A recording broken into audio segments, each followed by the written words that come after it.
മയക്കുമരുന്നിനെതിരെ CPIM Paravur area കമ്മിറ്റിയുടെ നേതൃത്വത്തിൽ രൂപീകരിച്ച ബ്രിഗേഡിന്റെ പ്രവർത്തനം തുടങ്ങി. ഡോക്ടർ ജോ ജോസഫ് ഉദ്ഘാടനം ചെയ്തു. യുവതലമുറയെ കാർന്നു തിന്നുന്ന മയക്കുമരുന്നെന്ന മഹാവിപത്തിനെതിരെ CPIM പറവൂർ ഏരിയ കമ്മിറ്റിയുടെ നേതൃത്വത്തിൽ രൂപീകരിച്ച ബ്രിഗേഡിന്റെ പ്രവർത്തനം ആരംഭിച്ചു. മയക്കുമരുന്നിന്റെ വിപണന ശൃംഖല കണ്ടെത്തുന്ന ജാഗ്രത സമിതികളായി ബ്രിഗേഡിലെ അംഗങ്ങൾ പ്രവർത്തിക്കും.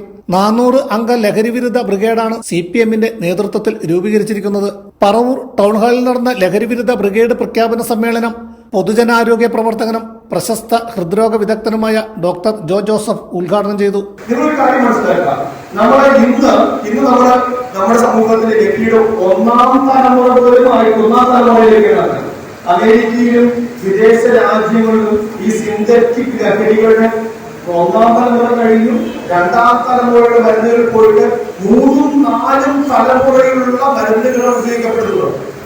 ഒന്നാം തലമുറയില്ല, ഒന്നാം തലമുറ കഴിഞ്ഞ് സെക്കൻഡ് ജനറേഷൻ, തേർഡ് ജനറേഷനും കഴിഞ്ഞ് 4ാമത്തെ തലമുറയിലുള്ള സിന്തറ്റിക് ഡ്രഗുകളുടെ ഉപയോഗമാണ് അമേരിക്കയിൽ പോലെ വിദേശ രാജ്യങ്ങളിൽ നടന്നുകൊണ്ടിരിക്കുന്നത്.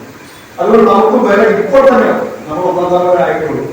ഒന്നാമത്തെ തലമുറ ഇങ്ങനെയാകുമ്പോൾ നമ്മുടെ ഭാവി തലമുറ അഭിമുഖീകരിക്കാൻ പോകുന്ന പ്രശ്നങ്ങൾ എന്തുമാത്രം ഗൗരവമാണ് എന്ന് നിങ്ങൾ ഓരോരുത്തരും വിചാരിക്കണം. കേരള ഗ്രന്ഥശാല സംഘം സംസ്ഥാന പ്രസിഡന്റ് ഡോക്ടർ KV കുഞ്ഞികൃഷ്ണൻ സമ്മേളനത്തിൽ അധ്യക്ഷത വഹിച്ചു.